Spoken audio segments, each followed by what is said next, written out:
안녕하세요. 말씀과 함께 새롭게 오는 소망의 아침입니다. 캠벨 목어는 하나님의 모든 명령은 우리를 향한 사랑의 호흡에서 나온 것이다 라고 이야기합니다. 신명기 16장 1절로 12절까지 말씀을 본문으로 하여 구원의 날, 복주심을 즐거워하는 삶이라고 하는 주제로 함께 은혜를 나누기를 원합니다. 지난 시간 우리는 신명기 15장 12절로 23절에서 구속받은 자로서 관용과 순종의 삶에 대해 살펴보았습니다. 하나님은 애굽의 종살이에서 속량된 이스라엘이 종이 된 동족을 놓아주고 첫 소산을 하나님께 드리는 삶을 통해 은혜를 삶의 방식으로 드러내기를 원하셨습니다. 지난 본문 말씀 앞에서 우리는 질문했습니다. 나는 과연 하나님의 구속을 어떻게 기억하며 살아가고 있는가? 그 은혜가 내 삶의 우선순위와 소유의 기준을 어떻게 바꾸고 있는가? 오늘 본문은 이 기억의 삶을 공동체적으로 확장합니다. 바로 절기를 기억하며 지키는 삶입니다. 절기는 그 구원의 은혜를 기억하고 그 복을 함께 나누며 즐거워하는 삶을 가능케 합니다. 본문을 이해하기 위해 배경과 함께 절기의 의미를 살펴봅니다. 신명기 16장은 세 절기, 곧 유월절, 칠칠절, 초막절에 대한 설명 중 유월절과 칠칠절을 다룹니다. 이 절기들은 단순한 종교 행사나 민족 축제가 아닙니다. 하나님 언약 백성의 정체성을 기억하고 은혜를 기념하며 삶의 중심을 재조정하는 신앙의 리듬입니다. 칼빈은 하나님은 우리가 구속의 은혜를 잊지 않도록 반복적인 외적 표징과 시간의 구분을 통해 그 기억을 강하게 하셨다고 말합니다. 본문을 자세히 관찰하고 바르게 해석하는 일은 말씀을 묵상하면서 매우 중요한 일입니다. 첫째, 유월절과 무교절은 구원을 잊지 말아야 할 시작점입니다.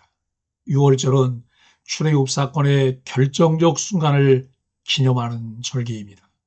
애굽의 장자들이 죽임을 당할 때 양의 피로 문설주를 발라 하나님의 심판을 피했던 사건을 대대로 기억하는 절기입니다. 이스라엘은 유월절이 되면 7일 동안 무교병, 곧 누룩 없는 떡을 먹습니다. 이는 고난 가운데 급히 떠난 이스라엘의 처지를 기억하게 합니다. 하나님은 이 절기를 자신이 택하신 예배의 장소에서 지키게 하십니다. 하나님 중심, 공동체 중심의 예배입니다.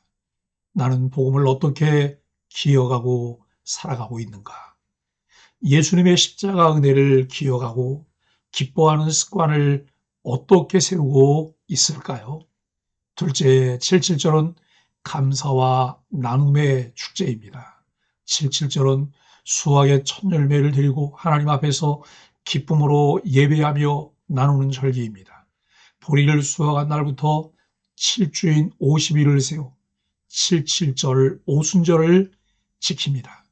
핵심은 하나님이 복 주신 대로 힘대로 자원해서 예물을 드리고 레인, 객, 고아, 과부와 함께 즐거워하는 것입니다. 이 절기의 본질은 기쁨의 나눔입니다. 하나님께 받은 복을 혼자 누리지 않고 공동체 모두와 함께 나누는 삶이 하나님을 기쁘시게 하는 예배입니다. 셋째, 신학적 적용으로 예수 그리스도를 통한 성취입니다. 유월절은 예수 그리스도의 십자가로 성취되었습니다. 사도 바울은 고린도전서 5장 7절에서 우리의 유월절 양 곧 그리스도께서 희생되셨느니라고 말합니다. 유월절은 애굽에서 430년간 종살이를 하던 이스라엘을 구원한 놀라운 사건이며 장차 메시아를 통해 사단의 종되었던 하나님의 백성들을 구원하게 될 예표입니다. 세례 요한은 보라 세상 죄를 지고 가는 하나님의 어린 양이로다라고 외쳤습니다. 예수님은 죄의 종되었던 우리를 구속하기 위해 죽임당하신 어린 양이 되셨습니다. 예수님께서 단번에 완전한 제물로 십자가에서 이루신 구속으로 모든 그리스도인들은 하나님이 주신 은혜의 기쁨을 누리고 나누며 살아야 합니다. 이스라엘은 유월절을 기념하며 무교절을 지킵니다.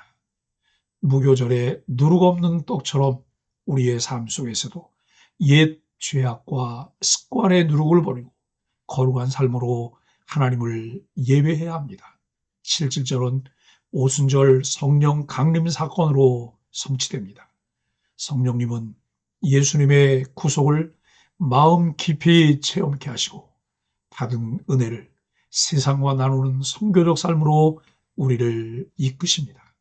하이델베르그 요리문답 75문에서 성찬에서 우리는 그리스도의 희생을 참되게 믿는 자의 마음으로 받아들일 때 그분이 내 안에, 내가 그분 안에 있음을 확신하게 된다고 말합니다. 사랑하는 소망의 가족 여러분, 수요일문답 1문에서 사람이 제일 되는 목적은 하나님을 영화롭게 하고 영원토록 그분을 즐거워하는 것이다 라고 이야기합니다. 한량없는 구속의 은혜를 주신 하나님은 구원받은 그의 백성인 우리들에게 은혜를 기억하고 즐거워하라고 명령하십니다. 절기는 메시아를 약속하신 하나님께서 그 약속을 이루시기 위한 예표로서 그 백성들이 그 은혜를 잊지 않게 하기 위한 은혜의 시간표입니다.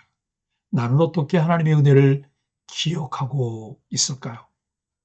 내 시간, 예산, 공동체 나눔 속에 복을 기억하고 즐거워하는 순종이 있습니까? 이미 우리에게 놀라운 은혜를 주신 사실을 알아가는 것은 중요한 일입니다. 우리가 깨닫게 된 그 일들을 묵상하고 우리의 삶의 방식에까지 스며들도록 내 것을 만들고 습관이 되게 하는 것은 더더욱 중요합니다. 은혜는 기억하지 않으면 흐려집니다. 우리의 삶에서 가정과 교회 공동체와 함께 하나님의 은혜를 기념하는 습관을 세우십시오. 참 기쁨은 혼자 누리는 것이 아니라 함께 나눌 때에 배가 됩니다. 고아와 과부, 사회적 약자인 소외된 자와 함께 복을 나누십시오. 하나님이 기뻐하시는 일에 우리가 참여하게 됩니다. 구원의 날은 현재 진행형으로 매일 새롭게 그 은혜와 복 주심을 즐거워하는 삶입니다. 예수님의 구속은 오늘도 우리를 일으키는 능력임을 확신하며 하나님을 영화롭게 하며 영원토록 그분 안에서 즐거워하는 소망의 가족들이 되기를 예수 그리스도의 이름으로 간절히 축복합니다. 함께 소망의 아침 기도를 드리겠습니다. 하나님, 주신 은혜를 잊지 않고 기억하게 하시며 6월절의 감격을 날마다 누리게 하여 주옵소서. 받은 복을 혼자 움켜쥐지 않고 함께 나누는 기쁨의 통로가 되게 하여 주옵소서. 절기를 통해 내 인생의 중심을 하나님께 다시 고정하며 은혜를 기뻐하고 나누는 삶이 되게 하여 주옵소서. 예수님의 이름으로 간절히 기도합니다. 아멘.